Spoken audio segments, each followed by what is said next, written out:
What is going on, guys? Noah Brewer back here with another video, and today we are going to be talking about the truth about scarcity and urgency when dropshipping. So I'm going to be covering a lot about, a lot of people don't talk about scarcity and urgency. They don't talk about like how to actually make it work for you, and people don't truly understand it. So we're just going to dive right in. So listen, fake scarcity and urgency doesn't work anymore. People are seeing right through your countdown timers, your 50% off blowout sales, your stock limiters. They know you're lying. Everybody does it. You need to understand this. Walmart, Kohl's, Target, all the big retailers do it. They all have bogus sales, bogus compare at prices just to get you to buy. I know Kohl's, like if you look at a jacket, the compare at price will be like $300, and they'll have it on sale for $120 for a limited time only. And you go back next week, they have it on sale for $120 for a limited time only. You go back next year, they have it on sale for $120. It's the same thing over and over again, and people caught on to this. And fake scarcity and urgency doesn't work anymore. Like you can't just like say that something's on sale and it's magically a good deal. So scarcity and urgency are dead, right? Like I don't believe that they work anymore now. Sometimes, if you have a product that sells really good, people will just look over it. But in this video, I want to specifically focus on how to actually make scarcity and urgency work and make it, make people take action like now. So listen, scarcity and urgency is dead, but good deals aren't. People are not looking for a product that has 7 items left or 50% off a price that was pulled out of nowhere. They're not looking for that. People are looking for a great deal. And if you have a good deal on something that they want, they will purchase from you. It's not about how many items they have left. It's not about what the sale is. It's not about any of that. People are looking for a good deal. If the jacket is being sold for $120 and the compare at price is like $300, it doesn't make it a good deal if it's a piece of crap jacket. So in order to understand this, I'm going to pull up a few extreme examples, and we're also going to use these examples moving forward in this video. So example 1, you're selling a pair of socks. You have it listed for $30. Yes, I know $30 is a lot for a pair of socks, but the compare at price is $60, right? So it's cool. You have a $60 pair of socks for $30. Good deal, right? Only 5 minutes left, and it's a 50% off sale. So there's only 5 minutes left on the sale, and you only have 10 items left as well. So this is cool, right? But like, who really spends $30 on a pair of socks? This is the difference between a good deal and just a bunch of bullcrap scarcity, right? So a 4K smart TV listed for $150. The compare at price is $299.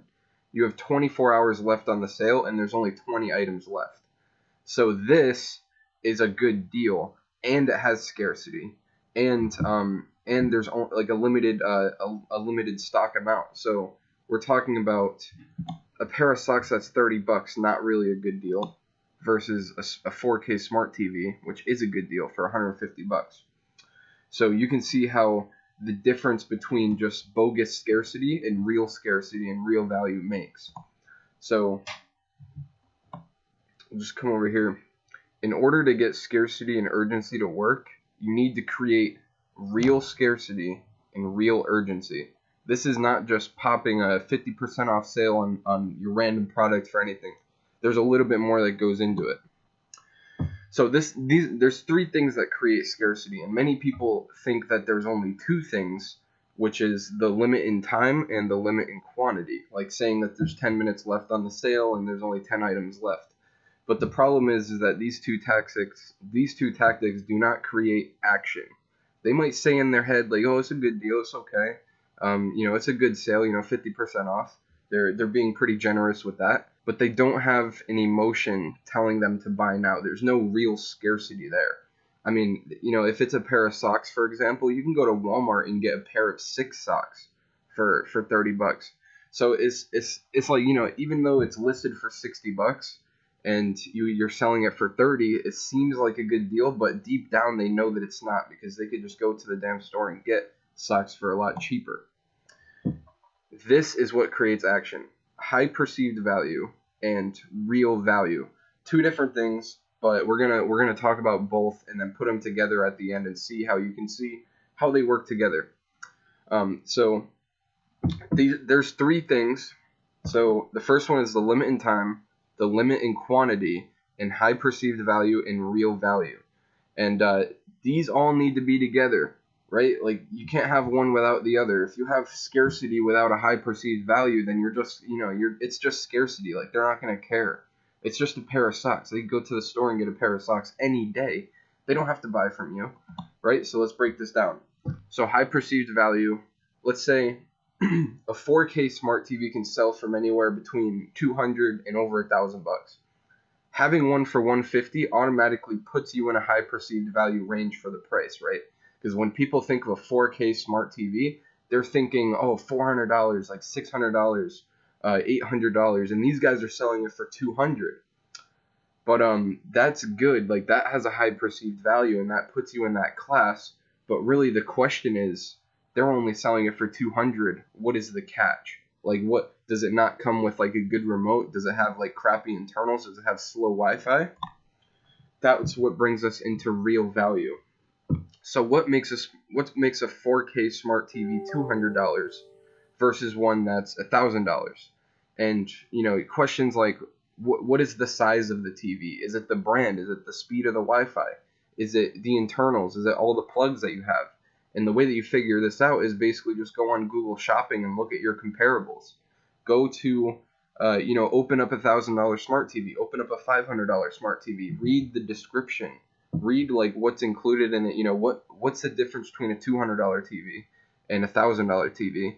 And once you know that, then you can create a perceived value with a real value attached to it. Meaning, if they check your website selling a 4K smart TV for $200, and they go and check another website that's selling basically the same thing, maybe it has a different brand or whatever, but it's basically the same thing for $400, that's real value. So now we're mixing a really good perceived value with a really good real value. And perceived value and real value need to be worked together as well. If they're not, then people are going to question, why are they selling this for $150? It's probably a piece of crap, right? But you need to have in your description the details, and you need to show them the real value of the product. I have two examples.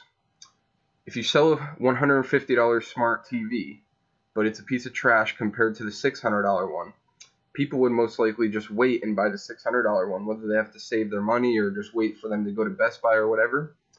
But if you can offer a 4K smart TV that sells for, if you can offer it for $150 that normally would sell for $400, that creates action, and your scarcity will work to its full potential. If you don't have real perceived value, and real value and high perceived value, your scarcity is not going to work to its full potential. And when the three things work together, the value, the time, and the quantity, when these three things work together, it creates action. That means, like, let me just give you an example. You tell me which one sounds better, okay? You have a comparably piece of trash 4K smart TV for sale at $150, 24 hours left on the sale, and you only have 20 items left. Right? It's decent, right? Like, you have a good amount of scarcity. It's a $150 4K smart TV. What can you expect? It's probably a piece of junk, right? And you read the description, and it is a piece of junk. Cool. So maybe, do I want to just buy this one and save money, but I'll get a crappier TV? Or would I rather go buy a $400 one and get, a good TV? Or listen to this. You have a 4K smart TV for $150. It has a smart remote. Don't even know what that is, but let's just say it's a thing. It has a smart remote. It has all the apps pre-installed. It comes with a TV stand. It has 4G wireless Wi-Fi and gaming options for kids. So let's just pretend that I did the research and realized that these were all the things that make the biggest difference between a $200 TV and a $400 TV. Now I'm offering a TV that has the value of a $400 TV for $150. That creates action in on itself, but on top of that, there's only 24 hours left for you to get this and only 20 items left. So their only option is to buy from you now and get a beautiful deal or pay $400 for it later. And this is very interesting to me because I never truly understood how scarcity worked. When I was just starting out, it was just about, making a bogus compare at price and putting a stock counter on and a time limiter and calling it that. But once I actually started doing the research and learning the details, learning about perceived value and real value and using those and leveraging those, I started noticing that the scarcity was actually working. It creates more urgency to buy now when it's real urgency. And it's true, like the fake scarcity and urgency, it can still work, but it's nowhere as near powerful as having a limit on time, a limited quantity, really high perceived value, and real value. If you have all those things, it's not a guarantee that your product's going to sell, but if you can get it in front of the right people, it's almost a guarantee that it'll sell. Alright guys, that's it for this video. I hope that when you go out and find products and make your offers and make your product pages, you take this stuff into consideration. I hope you take notes, and I hope you got a lot of value out of this video, and I hope it helps you find your next winner. If you don't have a winner yet, I hope it can help you find your first high-ticket winner. But if you got really good value out of this video, drop a like, share it with your friends, do all that stuff. It really helps out my channel, and if you do, I really appreciate you a lot. But as for this video, this is Noah Brewer, and I'm out. Peace.